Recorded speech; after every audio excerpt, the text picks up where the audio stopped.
Fait que ça, c'est le nouveau Kia Seltos 2021. Il est arrivé au Québec ce printemps et si vous écoutez cette vidéo au complet, mais à la fin, je vais vous dire c'est quoi le meilleur modèle à choisir selon vos besoins. Le Kia Seltos, il vient en 5 modèles. Il y a le LX Traction avant, il y a le LX Traction intégrale, il y a le EX, le EX Premium et le SX Turbo. Aujourd'hui, on va vous présenter le modèle EX.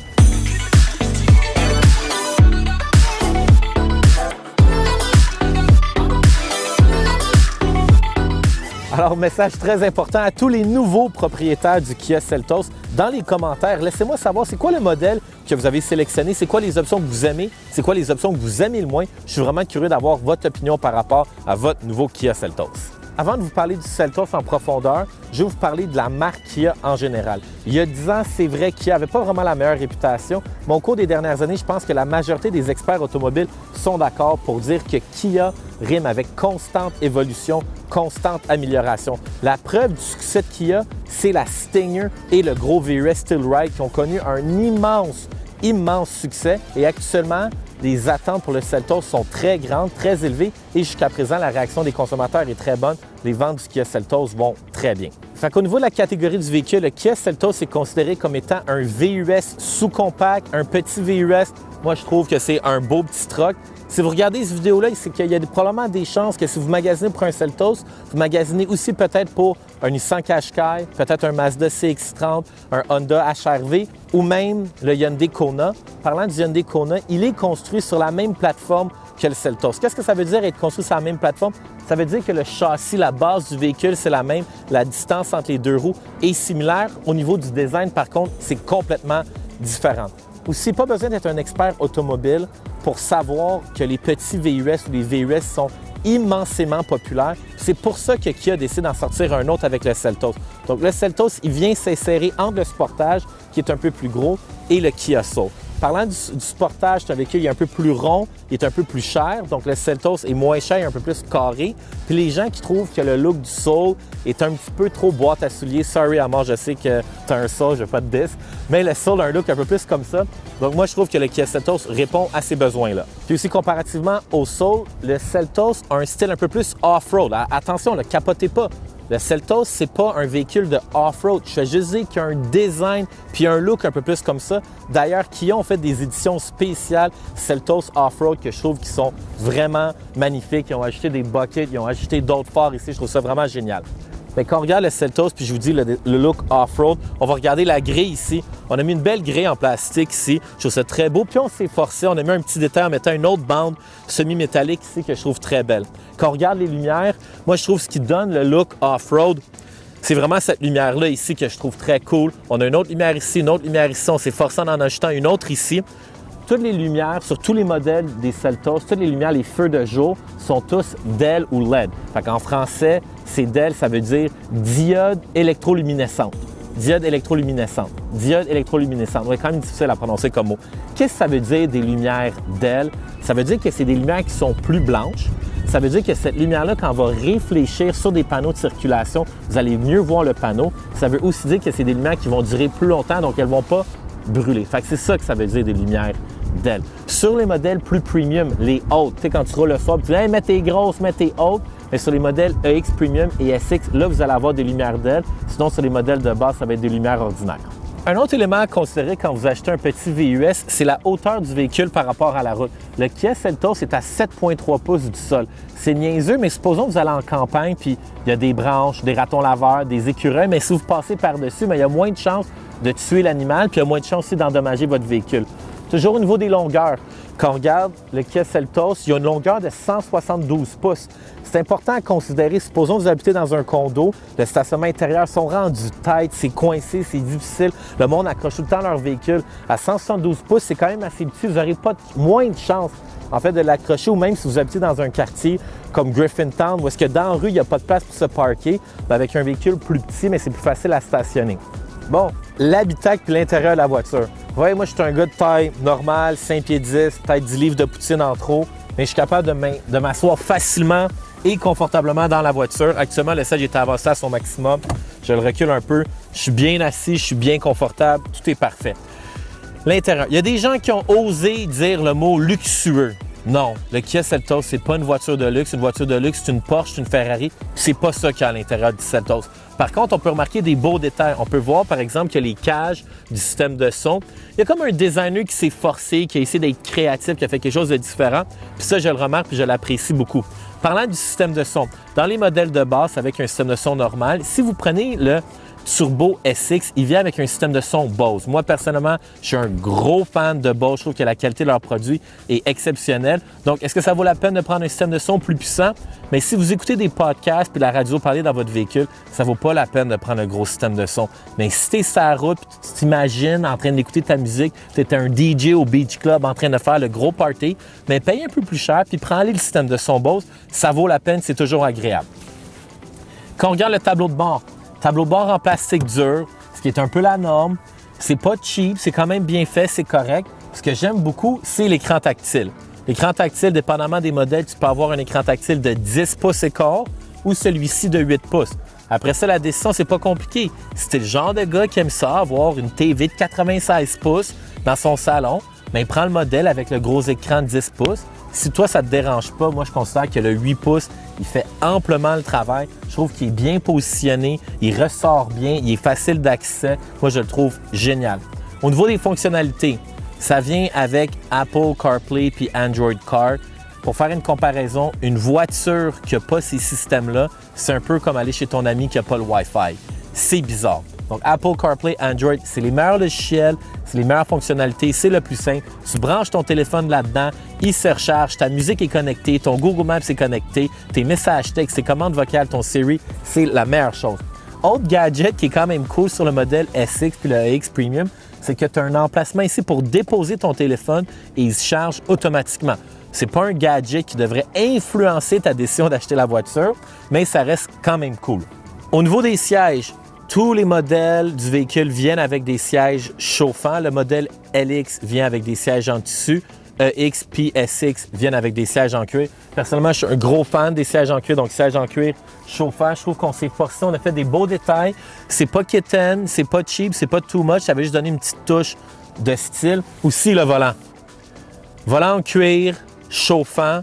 En fait, le volant en cuir chauffant, c'est comme une drogue. Si tu as déjà un véhicule avec le volant chauffant, puis tu passes d'un véhicule pas de volant chauffant, tu vas t'ennuyer pas. Tu vas vraiment t'ennuyer de ton volant chauffant. Donc moi, je trouve que c'est une très belle option. C'est pour ça que j'aime le modèle EX. Puis pour finir, mon option favorite dans un véhicule, moi, je trouve qu'un toit ouvrant, c'est quasiment un must. Ça donne un effet de profondeur, ça donne un effet de grandeur. Moi, je trouve que l'été, quand il fait chaud, rouler avec l'air climatisé, puis tu ouvres un petit peu le toit ouvrant, je trouve que tu es vraiment confortable dans le véhicule. Je le sais, là, tu brûles du gaz puis tu gaspilles un peu d'énergie, mais c'est un petit luxe que je me paye l'été. Je suis aussi un gars un peu traditionnel au niveau des mécaniques. Je ne suis pas toujours un grand fan de l'électronique. Et ce que j'aime du Seltos, c'est qu'ils ont mis le bon vieux break à bras. Au lieu d'avoir le break à bras électronique, c'est là comme ça veut dire que l'hiver, quand tu vas dans un stationnement, tu peux faire des donuts et avoir bien du fun dans la neige. Bon, on va aller en arrière. Je vais vous montrer que dans le Seltos, on peut être confortable. Évidemment, ce n'est pas un gros V-Rest comme le Telluride, mais ça va vous montrer qu'on peut être confortable. Fait que tantôt en avant, j'avais ajusté mon siège. En fonction d'un gars de 5 pieds 11, je n'ai pas déplacé mon siège. J'arrive ici en arrière, j'ai amplement d'espace pour mes genoux, amplement d'espace pour ma tête. Une option que j'aime beaucoup, qui est vraiment pratique, surtout si vous avez deux adolescents ou deux adolescentes en arrière qui sont tout le temps en train de chicaner. Il y a un accoudoir, vous pouvez mettre leur coude, il y a deux espaces pour mettre leur rangement. Et aussi, là, c'est un petit gadget qui est un peu niaiseux, mais il y a une autre prise électrique en arrière. Fait que pour tous les gens qui sont dépendants affectifs à leur téléphone, qui doit tout le temps être branché, mais ça évite d'aller se connecter en avant. Puis là, ça joue avec votre système de navigation, ça change la musique, c'est du trouble, c'est un bordel. Fait que moi, c'est une belle option que je trouve. Bon, à l'arrière du véhicule, je vous avais montré la bande métallique en avant. On en a mis une autre ici en arrière. Je trouve que ça rappelle la bande d'en avant. Ça va de bord en bord de la valise à travers les lumières. Je trouve que c'est très joli. Ah! Seltos, le nom est inspiré de la mythologie grecque. Il y avait le dieu Hercule, il y avait un fils qui s'appelait Seltos avec un C. On a mis un S à la place. Ne cherchez pas plus loin, il n'y a pas d'autres significations. Il n'y a pas d'autre signification au mot Seltos. Aussi en arrière, je trouve ça vraiment cool. C'est un peu la mode chez les VUS sous-compacts. De plus en plus, on cache le tuyau d'échappement du muffler. Donc, si ton trip, c'est d'avoir un gros pipe gros pour être capable de te rentrer la tête dedans, mais le Seltos, c'est pas fait pour toi. Au niveau de la valise, Oui, évidemment, il y a la caméra de recul. Au niveau de la valise, on revient au bon vieux mécanisme de base ordinaire, pas de piton. Quand tu vas faire du snowboard avec un de tes amis, là, puis là, il rentre ses skis ou son snow, puis après ça, tu dis « touche pas à la valise ». Il est comme « quoi? Ferme la valise ». Non, il faut que je pèse sur le piton, là. Il jamme, ta porte à brise, tu stresses, tu as peur qu'il a brisé le mécanisme. Bon vieux mécanisme bien ordinaire. Moi, je suis un gros fan de ça. La valise. Espace de chargement. Qu'est-ce que ça veut dire, ça? 26 mètres cubes dans ta valise. Mais ça veut dire que quand tu as 26 mètres cubiques, qui est le plus gros de sa catégorie, ça veut dire que tu es capable de t'asseoir dans le véhicule sans problème puis de fermer la porte. À mort! Ouvre la porte! I'm stuck! 5 minutes later. Et aussi, bien, si jamais tu décides de baisser les bancs, tu vas aller chercher 63 mètres cubiques. Fait que ça veut dire que oui, si jamais tu es mal pris ou tu décides d'aller faire du camping avec ta blonde, tu peux dormir dans le Kia Seltos sans problème. Tu peux quasiment t'étirer les jambes au complet. Fait que tu es relativement confortable. Ouais, puis une autre fonctionnalité que j'aime beaucoup dans la valise, c'est qu'il y a un double fond. Donc, tu tires ça ici, tu le descends, ça va aller te chercher beaucoup plus de hauteur. Donc, si jamais tu as un objet qui est haut, par exemple un vélo, il va rentrer beaucoup plus facilement. Bon, assez jasé de valise. On va aller tester cette belle petite bête-là sur la route. On va aller vous parler du moteur puis vous montrer qu'est-ce qu'il y a sous le capot. OK, pour le moteur, il y a deux options. Fait que le modèle LX et le modèle EX, ça vient avec un moteur 2 litres, 4 cylindres qui va te donner 146 chevaux. Si tu prends le modèle SX, ça va te donner un moteur de 1,6 litres, 4 cylindres. Avec le turbo, ça va te donner 175 chevaux. Qu'est-ce que ça veut dire un moteur plus puissant avec plus de chevaux vapeur? Ça veut dire que quand tu pèses sur le gaz, ça va plus vite. Aussi simple que ça. Donc, ça veut dire que si tu es le genre de conducteur, que tu fais des dépassements, tu roules dans la voie de gauche, bien, prends un moteur plus puissant. Si pour toi, la voie du centre, c'est ta zone de confort, bien, prends le modèle avec le moteur de 146 chevaux, ça va être bien en masse pour toi. L'autre facteur à considérer quand tu décides de choisir quel moteur que tu veux prendre, c'est la consommation d'essence. Fait que si tu fais beaucoup de route et que le prix de l'essence t'affecte, bien, va prendre le modèle LX ou EX avec le moteur 146 chevaux. Si pour toi, ça n'a aucune importance pour toi le prix du gaz, bien, va chercher le moteur plus puissant qui va te donner 175 chevaux. C'est pas plus compliqué, là. Des chevaux vapeur, c'est comme des vrais chevaux. Si tu as 175 chevaux dans ta cour, bien, ils vont manger plus de carottes. Même affaire avec un moteur, ils vont consommer plus d'essence. Aussi simple que ça. Bien, pour les freins, ça vient avec des freins ABS, là, mais ça, c'est la norme. Là, avoir une voiture avec des freins ABS, c'est comme dire que le ciel est bleu. C'est comme une évidence. Il y a des gens qui vont dire que les freins sont sensibles. Moi, personnellement, je trouve pas que c'est vraiment si sensible que ça. Ça devrait pas être un facteur décisionnel dans votre processus d'achat. Puis même moi, j'aime mieux un véhicule qui va avoir les freins plus sensibles que des freins qui vont être trop lousses. Au niveau des modes de conduite, là, il y a 3 options. Tu as Sport, Normal puis Smart.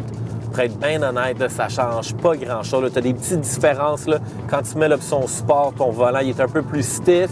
Puis ça fait dans ta tête que quand tu mets l'option Sport, tu as l'impression de conduire un char sport et d'être en train de faire du rallye dans la brousse. Bien, vas-y, mets l'option Sport. Mais encore une fois, je pense pas que ça devrait être un facteur de décision d'achat. Bon, enfin, dernier point que moi, je trouve que c'est vraiment important, c'est la traction. Tu as un modèle LX avec une traction avant, mais tous les autres modèles sont all-wheel drive. On est au Québec, ici, il neige ici, prends un all-wheel drive. Parce que ça veut dire un all-wheel drive, ça veut dire tu ne restes pas pris dans la neige. C'est aussi simple que ça. Aussi, le Seltos, si vous prenez la traction avant, bien, ça se peut que si vous l'avez fait un achat, à la revente, ça va être un peu plus difficile, un peu plus long, votre valeur de revente. Puis au final, quand vous achetez un petit VUS, c'est vraiment que vous êtes un sportif les fins de semaine. Vous aimez ça aller faire du ski, vous aimez ça aller faire des randonnées, vous aimez ça faire des road trips. Donc l'hiver, tu veux avoir un all-wheel drive parce que finir ton dimanche pris dans le côte du chalet de ton ami, ça finit mal ta fin de semaine, tu veux pas ça. Fait qu'à long terme, moi je pense que le all-wheel drive est un investissement qui vaut la peine. Je le répète, on est au Québec, tu veux un all-wheel drive.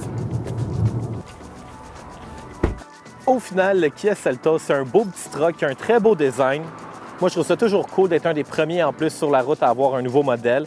Personnellement, si je devais en faire l'achat ou la location, je prendrais le modèle EX. Tu te retrouves avec un VUS à 146 chevaux vapeur, qui est un all-wheel drive. Tu as les bancs chauffants en cuir, un volant chauffant en cuir, tu as un beau toit ouvrant, puis ça va te coûter moins de 30 000 $ avant les taxes. Si tu as 5 000 $ de plus dans ton budget, prends un SX Turbo, tu te retrouves avec 175 chevaux vapeur, puis en plus, tu as un système de son Bose, ça coche. Si jamais ton budget est un peu plus bas, prends le LX, mais de grâce, prends le modèle all-wheel drive.